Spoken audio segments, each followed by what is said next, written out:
ये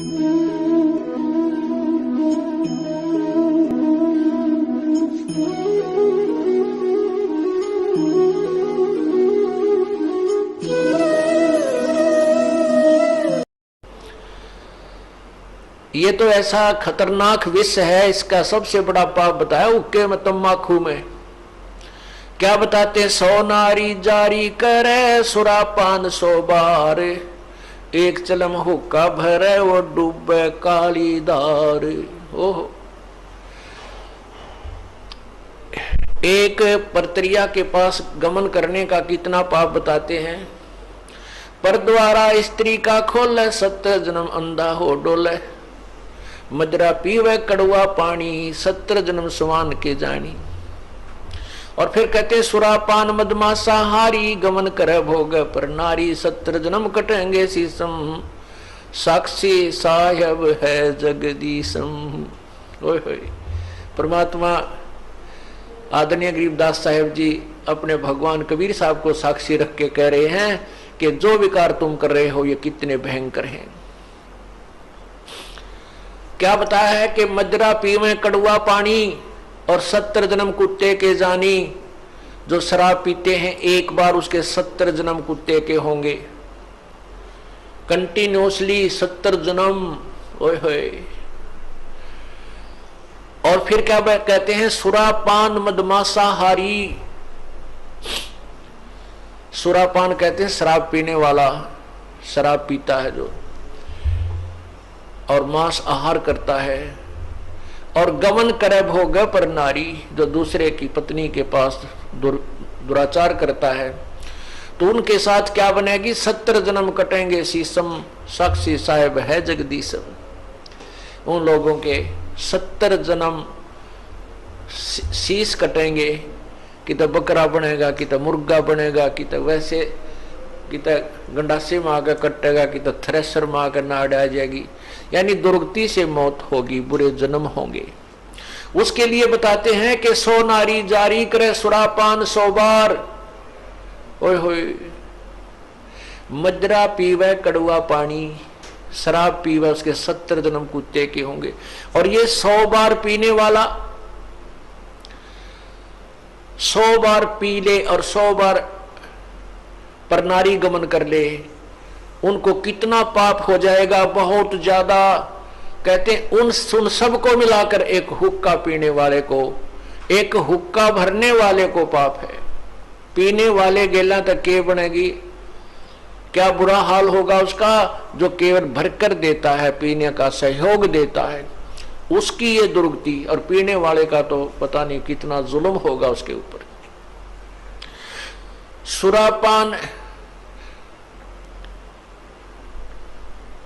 100 नारी जारी करे सुरापान 100 बार, एक चलम हुक्का भरे वो डूबे काली धारी। इसलिए मना करते हैं कि तुम हुक्का भी भर के मत देना। उन जो पाप कमा रहे हैं स्वयं भी नरक में जा रहे हैं, और उसमें सहयोगी बना रहे हैं अपने पुत्र पुत्रियों को, पौत्र पौत्रियों को, या पुत्र वधुओं को भी आजकल हुक्का भरवाने लगे। तो कहने का भाव ये है पुण्यात्माओं, ऐसी गंदी वस्तु। गरीबदास साहब कहते हैं यही मूल मंत्र तमाकू ना बोई। इस तमाकू से पीछा छुड़ाने का मूल मंत्र है कि तमाकू बीजा ही मत करो। अब क्या बताते हैं? तमाकू कसीदम तमा मस्त है, लुजित नसीरी कुती न कैफ, मरदूद मरहूद मकरूद पीवे शराब, ओगा सरे बिच खाना खराब, कुटन कलाहीन जुग जुग कलेश, सुखन मान मेरा कहता मैं हमेश, तलक सा तमाखू सला घोट पीस, देई नाक नाश कमल में कसीस। कितनी सारी बात बताते हैं। अब इस तमाखू में इतना दोष क्यों बताया? इस तमाकू को इतना हानिकारक दोष क्यों बताया? सबसे ज्यादा भयंकर क्यों बताया? इसका कारण है कि मानव शरीर मानव शरीर परमात्मा पाने के लिए ही मिलता है। जो पुण्यात्मा परमात्मा चाहते हैं वो मानव शरीर में ही उसकी तलाश खोज और मेहनत मजदूरी करके उस परमात्मा को पा सकते हैं। अन्य इसमें अगर हम भक्ति नहीं करते हैं, परमात्मा नहीं पाते हैं, तो पशु पक्षियों जैसा जीवन ही जीकर हम चले जाते हैं।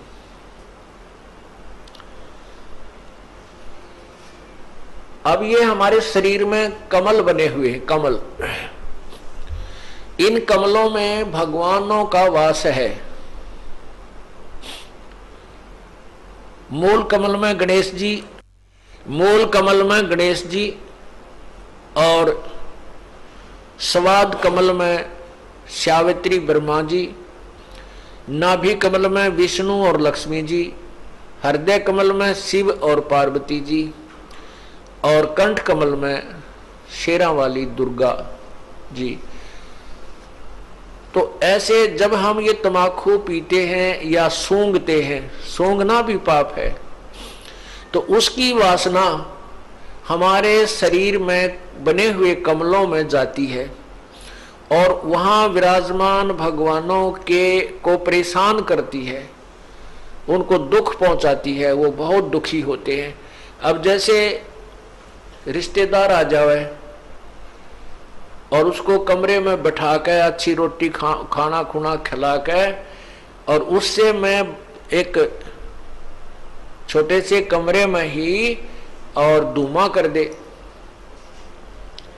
तो वो क्या कहेगा कि अच्छे नाला कहाँ फंसा है, मैं मर गया धुएं में, तो वो नाराज होकर चला जाएगा, बात बिगड़ेगी। और दूसरा ये है कि जैसे हम तम्बाकू का प्रयोग करते हैं, धुआं बाहर छोड़ते हैं, आप देखिएगा हुक्का पीने वाले के हाथ पर भी निशान पड़ जाता है, और हुक्के की जो वो पाइप होती है उसको भी दूसरे तीसरे दिन साफ करते थे हमारे, देखे हमने बुजुर्ग, तो उसमें इसी मोटी मोटी पापड़ी सी उतरती थी, इतना मैल जम जाता था, उसमें गज लगा लगा कर उसको साफ करते थे, धोते थे। इसी प्रकार हमारे शरीर में ये इला, ये पिंगला, अब ये इला बाया जो अंग बाया नाक है इसको इला कहते हैं और दाया को पिंगला कहते हैं। ये इला और पिंगला इन नाकों से संबंधित आगे जाके दो नाड़ियां हैं और इन दोनों के बीच में तीसरी सुषुम्ना नाड़ी है और उस सुषुम्ना को खोल करके ये प्राणी अंदर चलता है, फिर कमलों से होता हुआ फिर त्रिकुटी पर पहुंचता है। और तमाकू सबसे पहला काम क्या बिगाड़ता है कि उस सुषुम्ना के जरा से सुराख को और बंद कर देता है, उसको जाम कर देता है, इस मनुष्य जीवन को बर्बाद कर देता है। जब ये मनुष्य जीवन के इस अनमोल शरीर को कंडम कर देता है, उस सुराख को ही बंद कर देता है जिसे परमात्मा मिलना है, इसलिए तम्बाकू सबसे भयंकर और पापदायक है।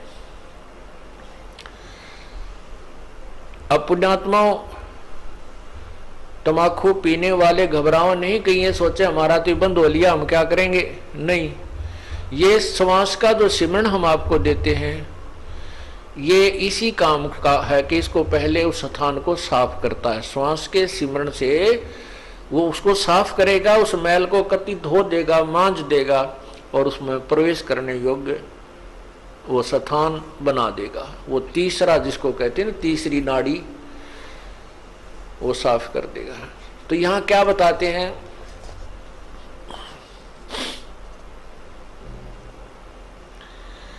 तलक सा तमाकू सिला घोट पीस, दई नाक नासा कमल में कसीस, करी चूर चकना धरा नाम नाश, धरा नाक नाश, 70 घलाई गति 70 सलाई गति काट मास, व्यस्त के दरीबे में जो दीनी दुलद, अगर मूल मौला जहां बसत है प्रसिद्ध, हिंदू तुर्क को जो दीनी तलाक, पीवे तमाकू जो सरे के कजाक। जो तमाकू पान करते हैं, हुक्का पीते हैं या सिगरेट बीड़ी पीते हैं, वो कहते हैं परमात्मा के दोषी हैं, कजाक हैं।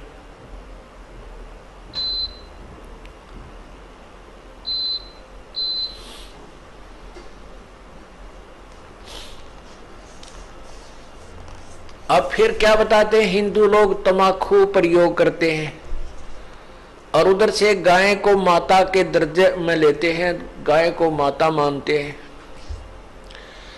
तमाकू की उत्पत्ति कैसे हुई? एक ऋषि का साधु था राजा, एक ऋषि का साधु राजा था। और एक दिन राजा ने अपने साधु ऋषि को आमंत्रित किया अपने घर पर जलपान के लिए। तो ऋषि ने बहुत मना किया अपनी पत्नी को कि राजाओं का और ऋषियों का कोई मेल नहीं होता, राजा बड़े अभिमानी होते हैं, ये कोई हमारे सिर में दर्द करेंगे। लेकिन वो ऋषि पत्नी नहीं मानी, कहने लगे मेरी बहन कब कब मुझे बुलावे, आप तो न्योय नाक चढ़ाया करो, कोई भी काम हो जा। अर्थात ऋषि जी को विवश कर दिया राजा के घर जाने के लिए। अब राजा के घर गए तो राजा ने अपनी जो महिमा बना दिखाने के लिए और ऋषि पत्नी को प्रभावित करने के लिए बहुत अच्छे आहार, मेज पोस्ट मेज का ऊपर काजू किस्मत सेब संतरे नाना प्रकार की सब्जी बनवा कर, जलेबी कचौड़ी पकौड़ी दही खीर हलवा सारे व्यंजन लगवा दिए मेज पे। अब आहार किया ऋषि जी ने भी, ऋषि पत्नी ने भी, सब ने मिलकर आहार किया। अब चलते समय ऋषि जी ने कहना पड़ा जी आप भी हमारे यहाँ आइएगा, एक औपचारिकता होती है। तो राजा ने कहा अवश्य आएंगे, कभी समय मिला तो अवश्य आएंगे।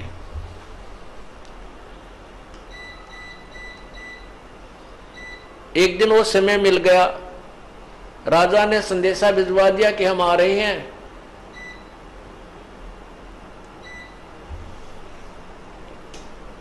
अब ऋषि पत्नी चिंतित हुई कि वो तो सचमुच आ रहे हैं और साथ में ये संदेशा भेज दिया कि मेरे साथ हजारों की संख्या में अंगरक्षक होंगे, मेरे सैनिक होंगे। अब राजा चाहता था कि ऋषि को नीचा दिखाना, ये एक बूंदी बीमारी है साधु, ये दिखाना चाहता था कि मैंने ऐसे ऐसे आहार कराए हैं और ये ऋषि जी कुछ नहीं करा पाएगा, इसकी मिट्टी पलीत होगी। और परमात्मा कहते हैं कबीरा सब जग निर्धना, धनवंता ना कोई, धनवंता सो जानियो जप राम नाम धन होए। अब ऋषि जी के पास अपने तप की कमाई थी, अपनी साधना भजन की कमाई थी। ऋषि जी ने स्वर्ग से कामधेनु गाय वो उधारी ले ली कुछ समय के लिए और उसको अलग से एक टेंट में रखा हुआ था। उधर से राजा अपने हजारों सैनिकों को साथ लेकर पहुंच गया और ऋषि से कहा कि भोजन की तैयारी करवाओ। ऋषि जी ने कहा जी भोजन तैयार है, आप खाना खाइए। अब वहां लगी लाइन और साथ की साथ थाली आ रही है, सबको परोसी जा रही है। ऋषि जी ने अपने एक सेवक को उस गाय वाले टेंट के सामने बैठा दिया, वो उठा उठा कर थाली बाहर रखता रहा।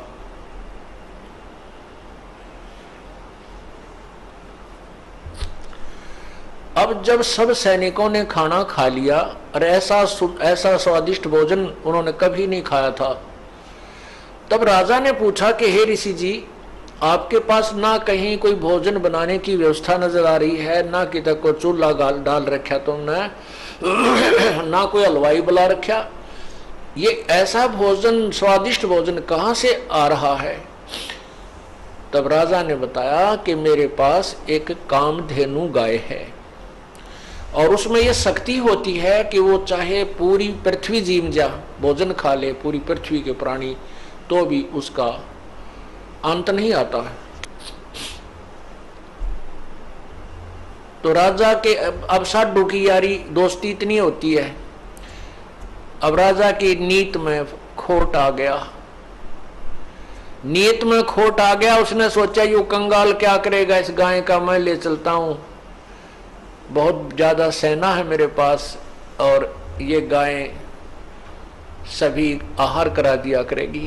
कहने लगा ऋषि जी ये गाय मुझे दे दे, आप क्या करोगे इसकी? ऋषि जी ने कहा ये गाय मेरी नहीं है, मैं उधारी लाया हूं, मैं आपको नहीं दे सकता। तो राजा बोला सैनिकों से कि सैनिकों इस गाय को छीन लो। अब ऋषि सोचता है कि अच्छा नालायक ये तो जबरदस्ती कर रहा है मेरे साथ। तब उस ऋषि ने कहा हे गौ माता आप अपने स्वदेश लौट जाइए, मैं विवश हूं। इतना कहते ही वो टेंट के ऊपरले हिस्से को पाड़ती हुई और गाय आकाश की तरफ, स्वर्गलोक की तरफ चल पड़ी। राजा ने गाय को कंडम करके नीचे डालने के लिए तीर मारा, पैर में तीर लगा और कहते हैं वो गाय का खून, रक्त जमीन पर गिरा और गाय चली गई। तो जहां जहां वो खून गाय का गिरा वहीं पर कहते हैं तम्बाकू की उत्पत्ति हुई। अब हिंदू लोग एक तरफ तो माता को इतना प्रिय मानते हैं, गाय को अपना मां के तुल्य आदर देते हैं और फिर मां के खून को पी रहे हैं। क्या बताते हैं? खो नाम खू का तमा नाम गाय, 100 बार सौगंध इसको ना खाए। तमा नाम खू का, खू नाम खून का और तमा नाम गाय, सौगंध 100 बार इसको ना खाए। तम्बाकू, खून, खू का अर्थ है खून, खून, तमाखू खून, और तमा फारसी का शब्द है, तमा माने गाय होती है। तमाखू यानी गाय का खून। खू नाम खू का तमा नाम गाय, सौगंध 100 बार इसको ना खाए ना पीवे। कहते हैं आप एक तरफ तो गाय को इतना प्रिय मानते हो, आदरणीय मानते हो, और फिर गाय के खून से उत्पन्न इस तम्बाकू को पीते हो। जितने भी महापुरुष हुए उन्होंने सब विकारों को छुड़वाया है। अब सिख समाज में तम्बाकू कोई प्रयोग नहीं करता, अभी तक भी उन्होंने इस मर्यादा का पालन किया है। लेकिन और सारी बुराई शुरू कर दी, मांस खाव दारू पीने लगे। देखो बुराई तो सारी त्यागे पार पड़ेंगी। ऐसे ही मुसलमान धर्म के अंदर शराब नहीं छूते अभी भी, और बाकी मांस खाओ और हुक्का पीवे। हिंदू समाज में बीड़ी, शराब, तंबाकू और मांस कभी प्रयोग नहीं करते थे। अब हिंदू समाज में कोई मर्यादा नहीं रही, सारे काम बिगड़ गए। तो पुण्यात्माओं ये नए सिरे से समाज सेट किया जाएगा और इसी तरह ये समाज सुधार और आत्म कल्याण प्रारंभ होता है। उन महापुरुषों ने भी कठिन प्रयत्न किए थे, परिश्रम किया था समाज को बुराई से दूर करने के लिए। आज भी वही चल रहा है और बहुत निर्मल समाज बन रहा है। छोटे छोटे बच्चे भी ये पूछते हैं, एक बार मेरा हाथ लग गया, मेरे पापा की गोद में बंडल था, महाराज जी मेरा नाम तो नहीं टूट गया। रो रहा था वो बच्चा। मैं कहा बेटा ऐसे नहीं टूटता, वो तो वैसे लग गया हाथ, गंद का समझ लो भाई, गोबर में हाथ लग जा, धो ले अपने ने। हाँ उसको उठा के देना, ला के देना, पीने हुक्का भरना, उसमें नाम टूट जाएगा, वो खंड हो जाएगा। तो पुण्यात्मा जो छोटी सी उम्र में इन बच्चों को ऐसा ऐसा भाव बन गया कि ये इतनी बुराई है कि इसको हाथ लागने से भी हमारा धार्मिक कर्म बिगड़ जाएगा, तो आने वाली इनकी संतान तो कति देवता पैदा होंगी। ये समाज भी सुधर रहा है और जीव कल्याण का मार्ग भी प्रशस्त हो रहा है। खो नाम खो का तमा नाम गाय, सौगंध 100 बार इसको ना खाए। गधे समान कौवा कर्म के कुलीन, और पीवे तमाखू जो काल के अधीन। चिदानंद चित्त में जिस्म दर जहूर, अधम पाप पापी भय सवाना सूर। नजला फिरे नैन बिंद को विध्वंस, नसनाद नाड़ी दम ही नसमास। पित्तबाई खांसी निवास, कफ दल कलेजा लिया है ग्रास। काला तमाखू और गोरा पिवाक, 10-20 लंगर जहां बैठे गुटाक। बाजा न और गुड़गुड़ और हुके हजूम, कोरे कुबुद्धि बीसा है नसोम। बाकी ही पगड़ी बाकी ही नय, और डिब्बी डबोए पर डूबे हैं कह। गुटाकड़ अटाकड़ मटाकड़ लहूर, एक बैठे अड़के एक बैठेगा दूर। इन ओका पीणिया का स्टाइल बता रहे हैं गरीबदास जी। ओका भर के बैठ जाएंगे, एक तो उड़सी बैठ जाएगा, लड़ सरकाइए थोड़ा सौरे ने। एक बैठेगा अड़के एक बैठेगा दूर, और गड़ोड़ गड़ोड़ गड़ोड़ कति खूब खींच कर वो तमाकू प्रयोग करते हैं। और आप डूबे और ओके पर बैठ के क्या बतलावें, सब पता है आपको। पता नहीं के बातें शुरू कर देते हैं, राजनीति की, बिराना किसी पड़ोसी की, किसी की हुंडी अच्छी है, इस तरह की बातें वहां हुक्का पीते हुए बातें करते हैं। क्या कहते हैं,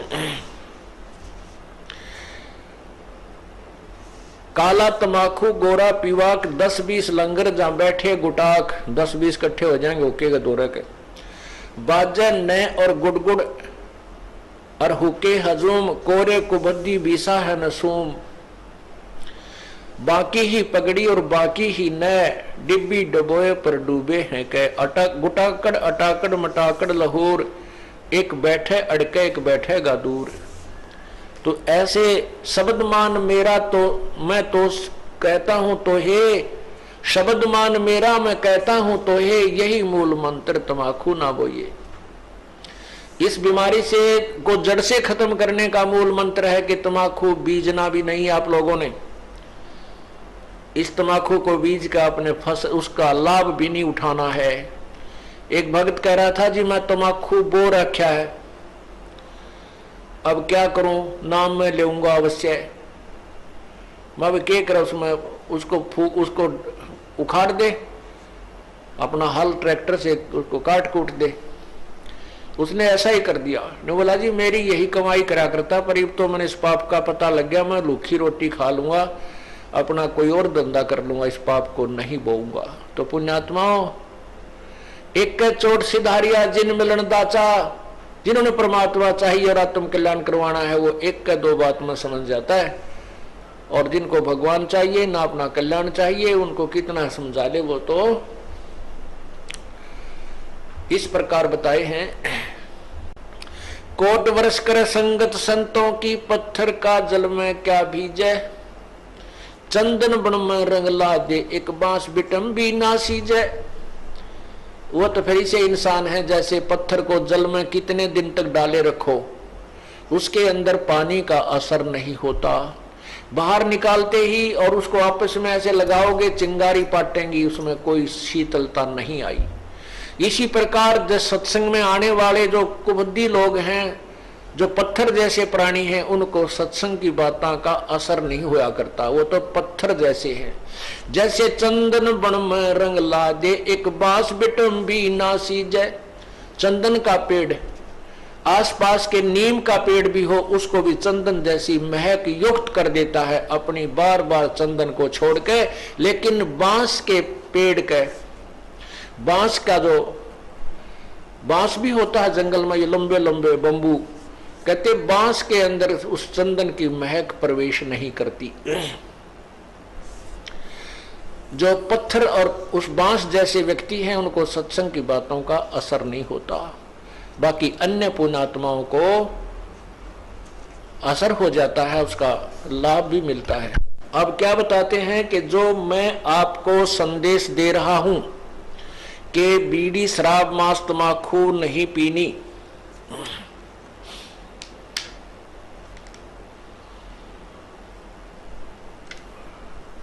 क्या बताते हैं, और इतने उदाहरण दे रहे हैं कि सुरापान मदमासा हारी गमन करे भोगे पर नारी 70 जन्म कटेंगे शीशम साक्षी साहिब है जगदीशम। 100 नारी जारी करे सुरापान 100 बार, एक चिलम ओका बरे वो डूबे काली धार।